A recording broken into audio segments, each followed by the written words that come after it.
لا حول ولا قوة إلا بالله العلي العظيم. أعوذ بالله من الشيطان الرجيم. بسم الله الرحمن الرحيم. الحمد لله الذي هدانا لهذا وما كنا لنهتدي لولا أن هدانا الله. لقد جاءت رسل ربنا بالحق والصلاة والسلام على أشرف الأنبياء والمرسلين صاحب التاج والمعراج والبراق والألم ودافع البلاء والوباء والقهر والمرض والألم. اسمه مكتوب مرفوع منقوش مشفوع في اللوح والقلم. جسمه مقدس مطهر معطر منور في البيت والحرم. مقامه قاب قوسين أو أدنى. مولانا ومولى الثقلين جد الحسن والحسين إمام القبلتين وسيلة في الدارين أبي القاسم محمد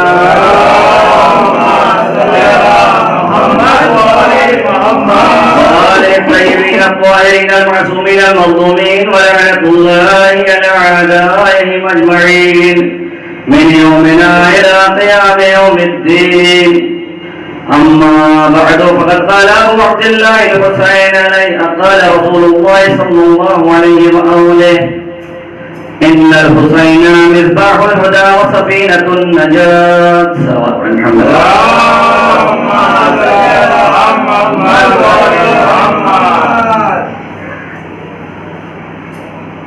محترم سامعین،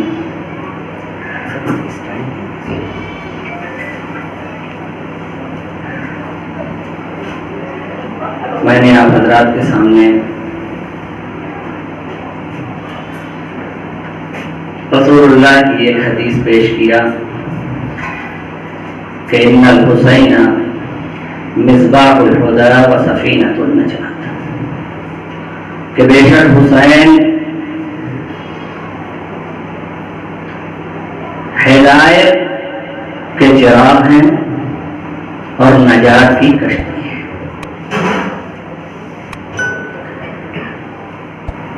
اب نجات کی کشتی اگر رسول اسلام نے کہہ دیا ہے تو اس کا مطلب یہ ہے کہ جو اس کشتی میں سوار ہوتا جائے گا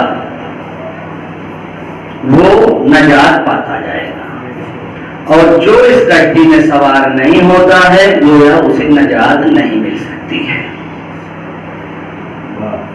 بڑے افسوس کی بات ہے. خیر ہم لوگ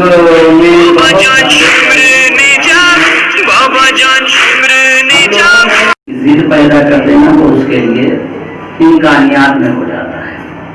میں آپ کو ایک بات بتاؤں کہ باب الصغیر شام میں باب الصغیر بہت پرانا قبرستان ہے کہ جہاں پر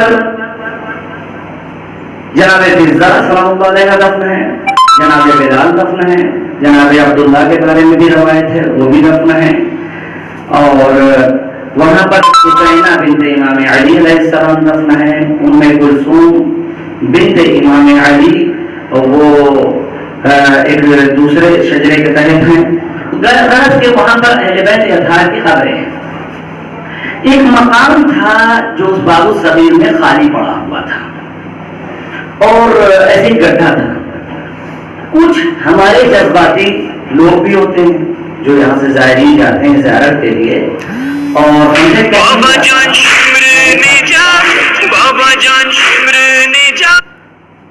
انہوں نے کسی صاحب کے پاس یہی وجہ ہے نا، میرا مقصد یہ کہنے کا ہے کہ آپ صحیح مولوی کی تلاش کریں، صحیح گائیڈ کو پکڑیں، تبھی آپ کو صحیح راستہ مل سکتا ہے. انہوں نے کسی صاحب آپ کو دیکھا، بتا رہا ہوں بالکل آپ کو دیکھا، پوچھ لیا ان سے مولانا صاحب جیسے پوچھتے نہیں یہ کیا ہے یہ کیا ہے، جیسے لگ رہا ہو مولانا صاحب یہی سب پہلو حاصل کر رہے ہیں، یہ کس کے پیڑ ہیں یہ کیا ہے. غرض کے ایسے سوال میں انہوں نے ان سے یہ پوچھا یہ کیا ہے مولانا صاحب، یہ تو اتنی بڑھیا قبرستان اور یہ یہاں پر اتنا جو ہے گڈھا کیوں پڑا ہوا ہے؟ لیکن یہ یہاں پر جو ہے معاویہ دفن ہے. بالکل اوریجنل بات آپ کے سامنے رکھا ہوں، آپ کو دیکھا اپنے سامنے سب کچھ بنتے ہوئے بھی دیکھا ہے اور وہ بھی دیکھا ہے. کہنے لگے یہاں معاویہ دفن تھا، جبکہ اس کی قبر جو ہے اس کی قبر خود دربار کے پیچھے ہے، بنی ہوئی ہے اوریجنل. جو بعض لوگ جانتے ہیں پرانے وہ جاتے ہیں وہاں پر کہ دیکھ کے آئے کہاں بنی ہوئی ہے، تھوڑا سا لعنت پڑھ کے آ جائیں گے. مقصد یہ نہ ہو کہ وہاں جا رہے ہیں اس کی زیارت کے لیے، تو نہیں، لعنت پڑھ کے آ جائیں گے، مطلب یہ کہ دیکھ کے آ جائیں گے. تو ہم لوگ یہ خیر ہم تو وہاں رہے ہیں تو بہرحال جانا آنا تو برابر ہی رہتا تھا. جناب سکینہ کا روزہ بھی دربار علی سب ملا ہوا ہے اسی سے، تو ہفتے میں ایک دن سب واجب طور سے جاتے تھے شب جمعہ والے دن. نتیجتاً یہ کہ وہ سب قبریں جو ہے دربار کے پیچھے ہیں. یہ باب الصغیر اور دربار کا فاصلہ تقریباً 2.5 سے 3 کلومیٹر کے درمیان کا ہے. اب وہاں پر اس گڈھے کے بارے میں کیا کہہ دیا راہب صاحب نے، مولوی صاحب نے، ارے کہاں معاویہ دفن ہے. اب جذباتی لوگ تھے، انہوں نے جا کے وہاں کھڑے ہو کے پیشاب کرنا شروع کر دیا. اب وہ دوسرا تو ارے آج تو ہم لوگ یہ کرائے گئے، پورا گروپ نے دوسرے گروپ کو بتایا. دوسرا گروپ جب پاکستان واپس وہاں پہنچا تو اس نے جا کے اوروں کو بتایا. جب گروپ آنے لگے تو ان سے یہ کہیں کہ بھیجا ارے جاؤ وہاں پر اس کے قبر پہ پیشاب کر دیا نا. ہمارے خوشی خوشی ہم پہنچتے رہے اور یہ کام کرتے رہے.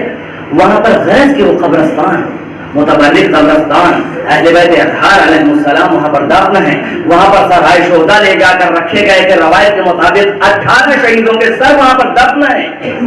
اور اس کے بعد کیا ہوا، وہاں جا کے لوگ پیشاب کرنے لگے. کچھ لوگ تو پلاسٹک کے اندر فضلہ لے جاتے تھے بھر کے اور وہ وہاں ڈال دیتے تھے اس طریقے سے کر کے. یعنی اب یہ غلاظت جب پھیلنا شروع ہوئی تو مولوی صاحب نے پوچھا یہ کیا ہو رہا ہے بھائی قبرستان میں؟ بتایا گیا کہ یہاں پر ان کو کسی نے بتا دیا ہے کہ معاویہ ابن ابی سفیان کی قبر ہے اور اس لیے یہ لوگ ایسا کر رہے ہیں. بات یہاں تک پھیلی اور یہاں تک بڑھتی گئی کہ نتیجے میں بہترین عمارت تعمیر کر دی گئی اور وہاں پر لکھ دیا گیا معاویہ ابن ابی سفیان. تو کچھ چیزیں ہم اپنے بدعقلی کی وجہ سے کروا لیتے ہیں. کبھی نہ جلوس نہ کرنے کا طریقہ نہ کچھ، لیکن ہم کیا، ہم یہاں پر بیٹھ گئے اور بیٹھنے کے بعد تمہارے پاس ہو تو تم بھی کرو، تمہارے پاس ہو تو تم بھی کرو. ہم نے خود تاریخیں بنا کے کرنا شروع کر دیا. تو کچھ حکمت عملی ہوتی ہے کہ کہاں پر بولنا ہے کہاں پر نہیں بولنا ہے. اس کو صاحبان فہم ہی سمجھ سکتے ہیں، ہر کوئی نہیں سمجھ سکتا ہے. اور اسلام جذبات کا نام نہیں ہے. جذبات کے ساتھ ساتھ عقل بھی ہونا ضروری ہے. اس لیے کوئی بھی اگر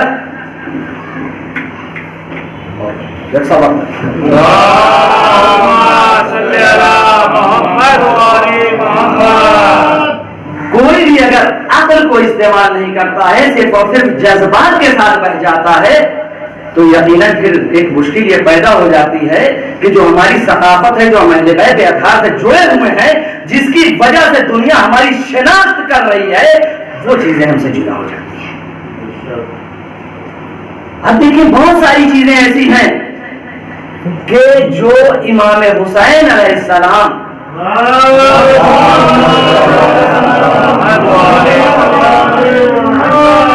1,24,000 انبیاء 14 معصومین میں ایک طرف امام حسین اور ایک طرف یہ سب کچھ ساری صاحب شریعت، سارے لوگ جو ہے شریعت کے بچانے والے، سارے لوگ شریعت کے پہنچانے والے ایک طرف ہے، امام حسین علیہ السلام ایک طرف ہے. اس کے بارے میں کیا فرمایا گیا ہے؟ معصوم نے کیا فرمایا ہے کہ ان قتل الحسین، کہ حسین علیہ السلام کا قتل ہونا یہ حرارت القلوب المومنین، مومنین کے دلوں میں ایک حرارت پیدا کرتا ہے، ایک گرمی پیدا کرتا ہے، اور یہ ٹھنڈی نہیں ہو سکتی قیامت تک. ٹھیک، امام حسین علیہ السلام کے لیے فرمایا گیا. تو یہ جو حرارت ہمارے پاس ہے، یہ جو عزاداری کی حرارت ہمارے پاس ہے، یہ رک نہیں سکتی ہے. ابھی کچھ آوازیں اٹھی